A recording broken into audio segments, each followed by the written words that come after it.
কাশী শুধুমাত্র একটা শহর নয়, এ যেন এক জীবন্ত আত্মা, যেখানে আমরা কারোর মৃত্যুর পর তার আশেপাশেও যাই না। ছোঁয়া লাগলে স্নান করে ঘরে ঢুকি, সেখানে কাশীতে মৃত্যুও পবিত্র, কারণ এখানে মৃত্যুর অর্থ কষ্ট নয়, মুক্তি। Welcome to Kashi.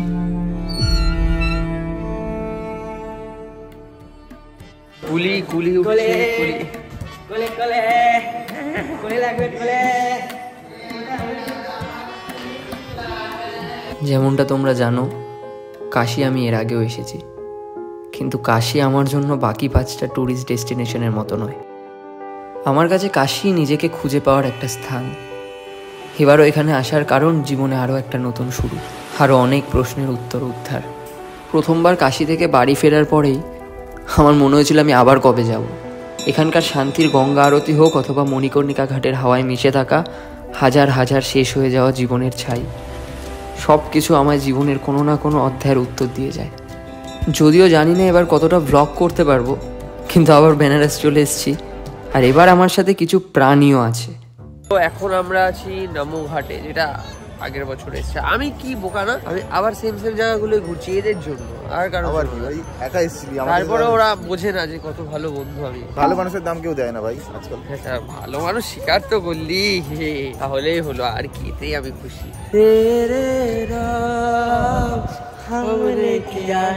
নরেন্দ্র মোদী ঘাট, ওই দেখ ওই দেখ, ও ফাস্টার দেন ফাস্টার। ওরা স্পিড বোটটা এমন ভাবে যাচ্ছে যেভাবে আমাদের জীবনের ডাউনফল।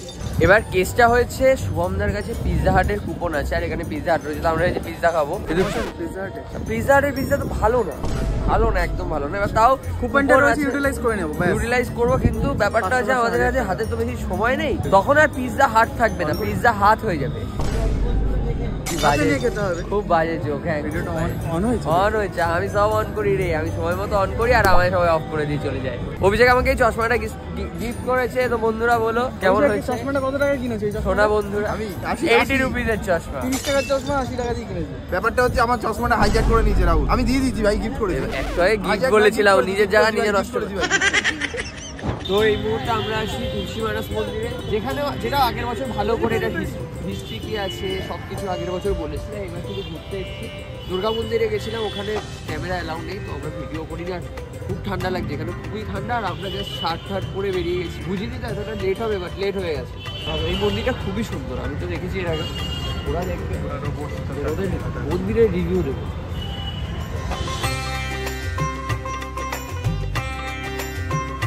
দেখো, ঈশ্বরের প্রতি ভক্তি আমাদের সকলেরই কম বেশি আছেই, কিন্তু বেনারস আমায় ঈশ্বরকে ভালোবাসতে শিখিয়েছে। আর বেনারসের সব থেকে সুন্দর খাবার কি জানো? প্রতিটা মন্দিরের প্রসাদ। আমি তো লাস্ট ইয়ারও এখানে এসেছি। এই জায়গাটা না মানে এতটা ভালো বলতে 10 টাকার টিকিটে তোমাদের জন্য খুব ভালো একটা এক্সপিরিয়েন্স। আমার তো খুব ভালো লেগেছে। আমি তো রেকমেন্ড করবো যারা বেনারস আসবে প্রত্যেকটা মন্দিরে যাবে, তো তুলসী মানস মন্দির মিস করবে না, যাই হোক না কেন। খুবই সুন্দর, মানে বাচ্চাদের তো খুবই ভালো লাগবে এটা। আমিও বাচ্চা, তাই আমারও ভালো লাগছে।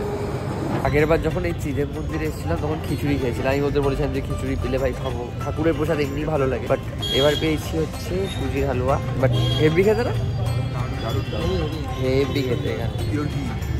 তুই তো ঘোষ, ভালো বুঝবি আর কি। তো প্রসাদ খেয়ে কিছু মন্দির ঘোরার পর কিছু কারণবশত আমাদের হোটেল চেঞ্জ করতে হয়। তো এই যে হোটেলটা, এই হোটেলটা কি তোমরা কেউ চিনতে পারছো? আমরা আগের হোটেলটা একটু বিটি খেয়ে গেছি, তার রিজন হচ্ছে হোটেলে যেরকম ভেবেছিলাম ওরকম না বলে কালকে এই হোটেলটা খুঁজেছি, যেটা আমরা লাস্ট উইক থেকেছিলাম, এসে এখন এই হোটেলে আবার রুম নিয়েছি। আর ওখানে যা মিথ্যা কথা বলেছি আমরা বলেছি আমাদের বন্ধুর অ্যাক্সিডেন্ট হয়ে গেছে, আমাদের ট্রিপ ক্যান্সেল, আমাদের বাড়ি যেতে হবে ভাই। এই বলে শুধু আমরা তো ট্রেনের টাইমে দেখে রেখেছি, একটা 20 ট্রেন, ওই ট্রেনে আমরা যাবো। আর হোটেলের মানে লোকগুলোর এত মাথা গরম হয়ে গেছে, সকালবেলা চা দেয়নি ওদের। আমরা চা অর্ডার করেছি, বলছে চা হবে না, বলছে 3 দিনের বুকিং নিয়ে একদিন থেকে চলে যাবে। এবার তোমাদের এই হোটেলটা জিনিসপত্র ডিটেলসে দিয়ে দেবো। হোটেলটা খুবই ভালো, মানে নাহলে আমি আবার সেকেন্ড টাইম কেন একটা বুক করার পর আসছি। ওদেরও রুম পছন্দ হয়েছে, ভাড়া একই, রুম বেটার। এবার আমি আগে থেকেই ডিসাইড করেছিলাম যে ভিডিও করার কথা আলাদা করে আমি ভাববো না, শুধুমাত্র যেটুকু সময় আমি বের করতে পারবো সেটুকু সময়তেই ভিডিও বানাবো। তো এই মুহূর্তে আমরা আছি এই সামনে বৃহস্পতি মন্দির, আর এইখানে দাসাসামেদ ঘাট রয়েছে। আমরা একদম ঘাটের পাশে একটা পুরোনো বিল্ডিংয়ে রয়েছে, আমি তোমাদের দেখিয়ে দেবো বাইরে থেকে বিল্ডিংটা। আমি লাস্ট ইয়ার যখন এসেছিলাম বাবার সাথে, তখন আমার এখানে বাঙালি খাবারের এক্সপিরিয়েন্স খুব খারাপ ছিল। মানে আকাশ ছিল আমাদের সাথে, ওর তো ভাই ওই বাঙালি খাবার খেয়ে খুব খারাপ হয়ে গেছে। শুভমদা লাস্ট ইয়ার যখন এসছে ও এখানে ভালো হয়েছিল, ওর পেট ভালো হয়েছে এখানে খেয়ে। তো আমরা এখানে এসেছি, আর বেশটা জায়গাটা আমি দেখাচ্ছি তোমাদের। এই যে খুবই পুরোনো জায়গা, এটা প্রদীপ দা, প্রীতমের দাদা, দুই যমজ ভাই, অলমোস্ট যমজ, হয়ে পারিনি পুরোপুরি। এটা তো অভিষেক আছে, বয়সের তফাৎ রয়েছে। শুভমদা রয়েছে।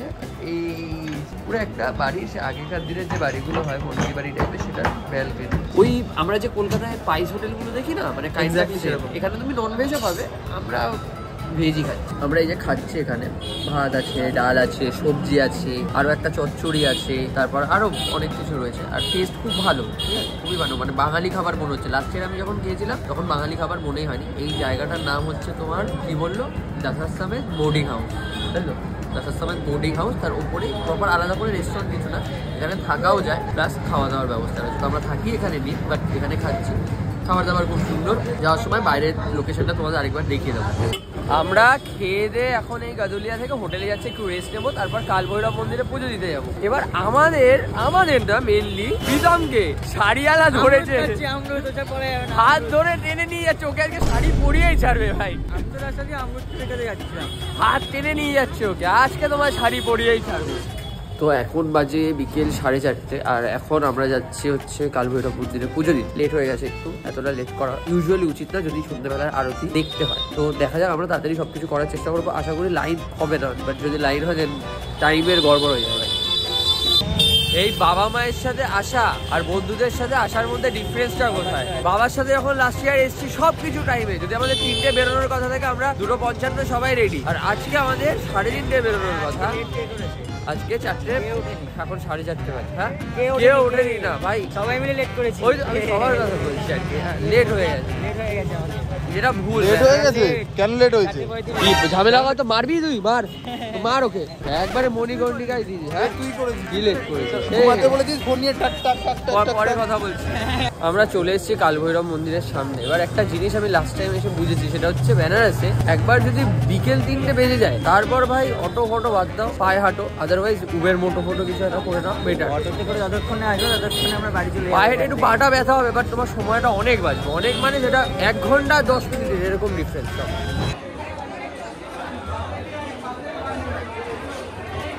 এটাও সুবিধা, বাবার সাথে এসে সবকিছু আমি করছিলাম, এখানে ওদের দিয়ে দিয়েছি দায়িত্ব। আমি বিন্দাস জাস্ট ঘুরছি, আমার ঘুম পাচ্ছে কেন, রাতে ঘুম হয়নি।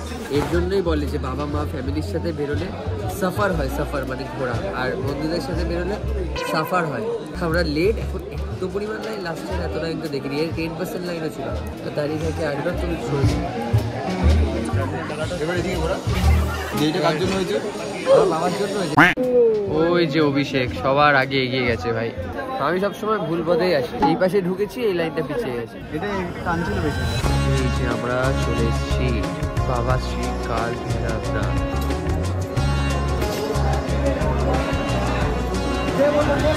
আমাদের পুজো দেওয়া কমপ্লিট হয়ে গেছে, কিন্তু এক একজনের থেকে এক একটা জিনিস নিয়ে নিয়েছে। ঝুড়ি নিয়ে নিয়েছে দোকানদার ওর থেকে মন নিয়ে হয়ে গেছে। আমরা সুস্থভাবে পুজো দিয়েছি, খুব তাড়াতাড়ি হয়ে গেছে তুলনামূলকভাবে যতটা দেরি হয়।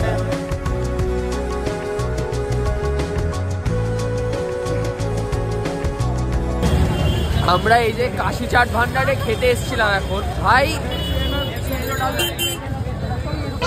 প্যান্ডেল কে করবে? তুই করবি হ্যান্ডেল? দাদা বৌদির থেকেও বিশাল ভিড় এখানে ভাই, মনে হচ্ছে না আজকে খেতে পারবো। চাট খা, চাট আর যে কোনো বিজনেসের যতই পলিসি, যতই কোয়ালিটি খাবারের হোক, প্রাইস যাই হোক না কেন, একটা মেইন যে জিনিসটা ইম্পর্টেন্ট আমি মনে করি সেটা হচ্ছে বিহেভিয়ার। ব্যবহারটা খুব ইম্পর্টেন্ট। আর এখানকার ব্যবহার মানে এত লাইন বাইরে, মানে এত ভিড় যে 2টো পুলিশ, ট্রাফিক পুলিশ রয়েছে এদের ইয়ে করার জন্য, বাট স্টিল এদের বিহেভিয়ার খুবই ভালো। যতই ভিড় হোক এরা তোমাদের বলবে না তাড়াহুড়ো করো, বা তোমরা খেয়ে 2 মিনিট বসেছো, আস্তে করে বলে গেল যে তোমরা আস্তে আস্তে খাও, ধীরে ধীরে খাই, কোনো তাড়াতাড়ি নেই, কোনো ব্যবসা নেই, বাস জানতে বাদ বাতা দেনা। তুই হিন্দি বলতে বলতে ভাই আমার উত্তরপ্রদেশে ট্রেন চলে আসবে। কালু বলছে তাড়াতাড়ি নেই সমঝে কুছ তাড়াতাড়ি নেই। আরে পিসির রাজ্য থেকে তো পিসির মতনই তো। প্রীতম বল। আমার সাজেশনে খেয়ে কেমন লাগছে? টমেটো চাট দারুণ। জীবনে তো খাসনি? জীবনে খাইনি, প্রথমবার। অভিষেক টেস্ট কর, অভিষেক টেস্ট কর। দোকান আঙ্গালো এটা তো চামচ খেয়ে নিবি। মারাত্মক ভাই, মারাত্মক। টমেটো চাটটা খেয়েছি, মাথার তালুতে না দাম করে একটা বাড়ি খেয়েছি। একটা ঠান্ডা লেগেছিল, ঝাল ঝাল খুব সুন্দর। কিন্তু এই চূড়া মাটারটা যেটা লাস্ট ইয়ার খেয়েছিলাম ওটা এবছর ভালো লাগলো না। মানে কড়াইশুটি দিয়ে মিষ্টি ভাত। এরপর আলু টিকি আছে, আমরা আলু টিকি টেস্ট করবো, ওটা কেমন লাগে দেখি। এই যে ওরা সব এখন পান খাবে। আমি ভাই এসব খাই না, এই বুঝি না, আমার ঠান্ডা লেগেছে। তার উপর একটা আমার আক্কেল্লা দুধছে এই বয়সে, আর বুক ব্যথা ভাই। আমার অন্য নেশা করিস? আমার শুধু ভালোবাসা। এত কম্পিটিশনের জীবনের রঙগুলো থাকুক, নইলে আমরা যারা ছোটবেলায় আঁকা প্রতিযোগিতায় পুরস্কার নিয়ে বাড়ি ফিরতাম, এই কম্পিটিশনের পৃথিবীতে তাদের জীবনে আজ রঙের বড় অভাব। আর এই রঙগুলো আমাদের কাছের মানুষ। তারা না থাকলে আমাদের জীবনটা বড্ড সাদা কালো। আমার তো অবশ্যই। সো আমরা আসছিলাম, কিছু ছেলে ব্যাডমিন্টন খেলছে, আমাদের একটা কোকাকোলার বোতল ছিল, ওরা খাবে বলছে। তো অভিষেক যাচ্ছে দিতে। দিয়ে অভিষেক দাদি দিয়ে। এটাই তো খুশি, তাই না বলো অভিষেক? আবার কি ভাই, নতুন জায়গায় যাও, নতুন মানুষের সাথে কথা বলো, তাই মজা ভাই। বাকি 40 টাকা 50 টাকা তো আসবে যাবে ভাই। আরে ভাই অনেক মানুষের যে আমরা গোটা জীবন ভবিষ্যতের জন্য পরিকল্পনা করে চলি, আর অতীতের কষ্টকে আঁকড়ে ধরে থাকি। কিন্তু একটা জিনিস ভুলে যাই, যে আমাদের জীবনটা না অতীতে আছে না ভবিষ্যতে। জীবন তো আছে বর্তমানে, এই মুহূর্তে, আমাদের প্রতিটা নিঃশ্বাসে। মানে ভবিষ্যৎ আর অতীতের কথা ভেবে আমরা বর্তমান অর্থাৎ জীবনটাকে প্রতি মুহূর্তে শেষের দিকে নিয়ে যাচ্ছি। মণিকর্ণিকা ঘাট, এই জায়গাটায় এলে আমি নিজের জীবন থেকে যে কি চাই সেটা আমার জন্য খুব স্পষ্ট হয়ে যায়। আমি ভয় পাই কাছের মানুষ হারিয়ে যাওয়ার। তাই আমার একমাত্র চাওয়া যারা আছে তারা থাকুক, আমার সাথেই থাকুক, আর তাদেরকে ভালো রাখার সামর্থ্য আমার থাকুক। তো এখন আমরা আছি মণিকর্ণিকা ঘাটে। লাস্ট ইয়ার যখন আমরা এসেছিলাম তখন মানে অন্যরকম ছিল, এখন অন্যরকম। তার কারণ হচ্ছে বন্যা হওয়ার ফলে আই থিঙ্ক কিছু একটা এখানটা জল ঠল উঠেছিল। এখানে এটা রেনোভেট হচ্ছে ঠিকঠাক করে। এখানে তোমার ক্রেন বাগেরা সব কিছু আছে। আর এই ওপরটা আমরা এর আগে কখনো আসিনি। তো যারা মণিকর্ণিকা ঘাটের হিস্ট্রি জানতে চাও বা এটার পিছনে কি কি গুরুত্বপূর্ণ জিনিস রয়েছে যেগুলো জানলে তোমাদের ভালো লাগবে, তার জন্য আমি আই বাটনে তোমরা ক্লিক করলে ভিডিওটা দেখতে পাবে, যেখানে প্রপার ডিটেলস নিয়ে আমি ভিডিওটা বানিয়েছি। আর এই ওপরটা যেখানে রয়েছে না, এই জায়গাটা একটু আরও যারা এগুলো দেখতে অভ্যস্ত নয় তাদের একটু চমকে দেবে, বা তাদের হয়তো ভয় লাগলেও লাগতে পারে। তার রিজন হচ্ছে এটা একদমই কাছে, আর উপর থেকে পুরো জায়গাটা দেখা যায়। আর আগে যেমন বসার জায়গা ছিল, লোকজন বসে ওখানে দূর থেকে দেখতে পারতো, এখন যেহেতু বসার জায়গাগুলো নেই, পুরো মাটি ঠাটি হয়ে গেছে। চিতাগুলো আগে পরে অনেকভাবে রাখা, মানুষের ভিড়টাও বেশি। বাট এটা এমন একটা জায়গা যেখানে আসার পর সবসময় মানে শান্ত হয়ে যায় নিজের ভেতরটাই। আর মনে হয় যে এটুকুই সবার, এর ওপারে গিয়ে কেউ কিছু করতে পারবে না। শত্রু হোক, বন্ধু হোক, মানুষ হোক, অমানুষ হোক।